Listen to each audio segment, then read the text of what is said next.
Hello. Okay, Love Lies Bleeding, a romantic thriller directed by Rose Glass from a screenplay in which she co-wrote with Veronica Talveska. And I've been really looking forward to checking this movie out. I've liked the look of it from the trailers.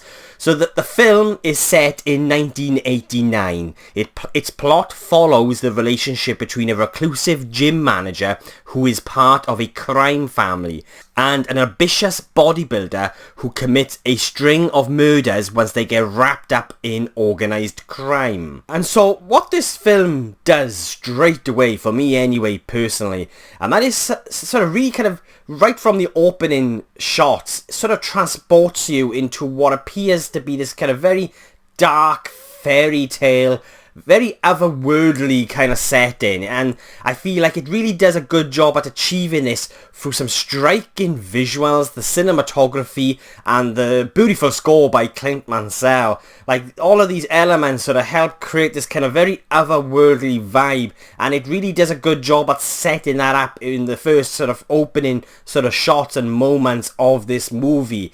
It's very much kind of grounded as well in a sort of a sense of reality. Like, this feels very real, it's dark, it's brutal, it has a very human story, but the entire movie has this kind of dark fairy tale otherworldly vibe about it, which sort of, you know, which is aided by the score by Clint Mansell, which is simply beautiful, but also sort of helps sell perhaps those more fantastical moments dotted throughout the movie as well. In many ways, the aesthetic of this movie and sort of how it sort of immerses you in within this story, within this setting, in those first moments, really kind of helps sort of ease you into what I think for many people might be perhaps a little bit too off-putting or a bit too obscure maybe. But for me personally, it kind of really locks me in immediately, and I'm in on this ride, and I'm in on with these journeys with these characters. So let's talk performances. Kristen Stewart here as this gym manager, Louise. She is absolutely amazing in this movie. Like, I buy into where this character is at in her life. Again, it's one of those performances that says so much through the performance without saying too much. There is a lot aided by kind of flashbacks as well and sort of visuals, which I'm going to get, sort of kind of plays into one of my minor gripes with how the narrative plays out, but I'll get into that in a little bit. But when it comes to Kristen Stewart's performance, like, I bought into this character. It's a very real and grounded performance, and I kind of really sort of bought into where this character is at in life. But touching on what my minor gripe was, it's almost somewhat a bit too brisk as well, because we've got a lot of these characters, a lot of these relationships, and, you know, we are sort of immersed within this kind of, in many ways, this web of lies and sort of deceit and sort of revelations and all of that, and this sort of like we're sort of introduced to this family and to these characters, and perhaps due to sort of the briskness of how it is we are introduced to these characters within this set and within this world and what it is that's going on, it does feel somewhat convoluted, and I do feel like certain pivotal characters to this story are somewhat sacrificed as a result of this briskness. For example, Katy O'Brien's character, I feel like, is a victim of this. She plays Jackie, this bodybuilder who's on her way to Las Vegas to be in this competition, and she ends up falling in love. She forms this relationship with Louise, Kristen Stewart's character, and also ends up working for her dad. And so she ends up getting sort of sucked into this kind of very toxic environment. But I could never quite get behind Katy O'Brien's character emotionally in the way that I felt like the film really wanted us to. Katy O'Brien's performance, by the way, is fantastic. Again, along with Kristen Stewart, she was great within this movie. I bought into the character, but I do feel like her character suffered a little bit due to sort of kind of the briskness in how the movie sort of takes us along, you know, and sort of introduces us to these sort of different characters within this family and what it is that's going on with this family and just how the narrative plays out. And I just feel like it was her character that kind of was a little bit of a victim of that, but it's due to sort of the performance and kind of this very kind of compelling, intriguing aspect of how this story is told that kind of really sort of kept me locked in on these journeys. And then you've got Ed Harris, who is Ed Harris. I mean, he is simply amazing in this movie. He plays this creepy, strange dad of Kristen Stewart's character. And he's not in it for a massive amount of this movie, but when he does crop in, you know, when he does pop in to a moment or a scene, you can feel the presence.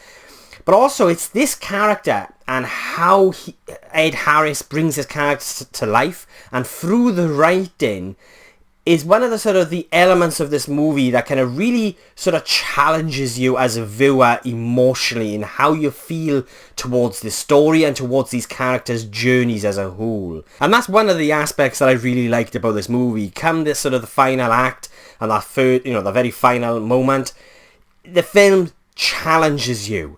And I love it when movies like this do that. You know, like I said, it has this very kind of human, grounded story to it that's very brutal, it's very dark, it's very sensual and horny. It evokes all those right emotions, and sort of by the end of it, you do end up feeling like you've got this kind of sort of bad taste in your mouth due to how the film ends, because this is a very negative experience. It's a very toxic experience, and I feel like that's what the film is attempting to do. It's attempting to create. It wants to immerse you within this very kind of toxic world, this very toxic environment, and it does that very, very well. But at the same time, depending on your mood and what it is you're looking for as a viewer, I think it can impact people in different ways. Like for me, I want a movie to really sort of affect me in a way that's going to challenge me emotionally. And even though like I go back to sort of how I felt emotionally when it came to certain characters' journeys and how I felt towards these characters, it still had an effect on me due to what the film is exploring within its story, and the fact that it does challenge you with how you feel towards these characters as these characters sort of evolve through its story, and you sort of end up by the end of this movie going, oh, but that's one of the reasons why the film stays with you, because it really sort of gets under the skin in many ways. And so even though this is quite a negative experience, like it is, watching this movie was like sort of being within this very toxic environment with these characters.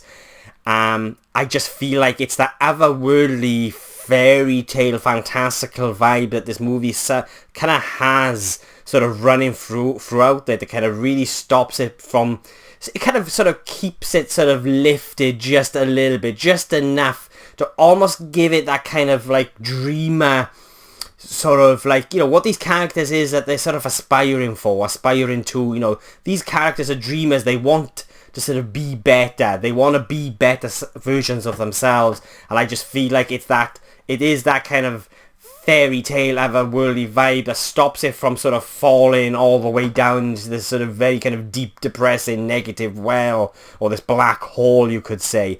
And that is what I really like. That's why it kind of aesthetically, and sort of in regards to its tone and its atmosphere, why the story sort of holds together for me. So when you get that odd fantastical moment, like I'm trying to be very vague about those moments because I want this to be a spoiler-free review, but it's why it didn't kind of throw me out of the movie. It really kept me immersed because I could sort of really kind of, I could sort of understand what it was they were trying to sort of do when it comes to the movie's tone and atmosphere, in sort of conveying what these characters are feeling and sort of expressing and sort of what it is they sort of want. And so yeah, as a one sort of whole, it worked for me anyway. I mean, I think for some people it might not.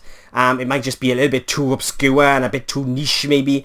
But I liked it. I really liked it. So yeah, they are my thoughts on Love Lies Bleeding. I do recommend it. I don't think it's for everyone though, and I do think it all depends on sort of the opening scenes, the opening moments of this movie, and how you sort of embrace sort of this movie's aesthetic and tone and atmosphere, and sort of what it's going for with that kind of the more obscure niche elements of how it's telling the story. I think it's going to be an indicator in how you're sort of going to end up feeling about this film or about this story by the end of it. I really enjoyed the experience, and a lot of it is aided by the fantastic performances from all of the cast, the beautiful score, and some stunning cinematography and visuals. Yes, I've got a few issues with it in how sort of the narrative flows and how we're sort of introduced to these characters and these relationships. But overall, I really enjoy this experience and I do recommend it. So, enough rambling on from me. I will be giving Love Lies Bleeding a 7.5 out of 10.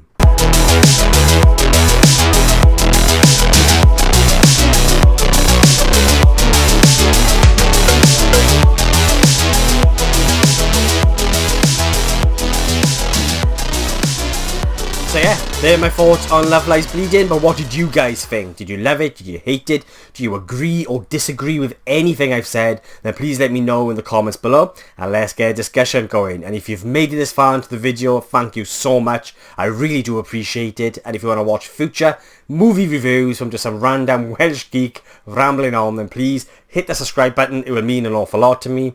My next movie review will be for Kingdom of the Planet of the Apes. I am really looking forward to checking that out. I'm a massive fan of those original 3 movies. Rise, Dawn, War. Absolutely adore those movies. So yeah, that will be my next movie review. It's going to be a little bit late this weekend. It will probably be live on the channel late Sunday or potentially Monday. Thanks so much for watching, and again, thanks for all the most recent subscribers to the channel. Just hit 330. It means an awful lot. My aim is to hit 500 by the end of the year. So yeah, thanks again so much. I really do appreciate it, and I'll be catching you guys soon.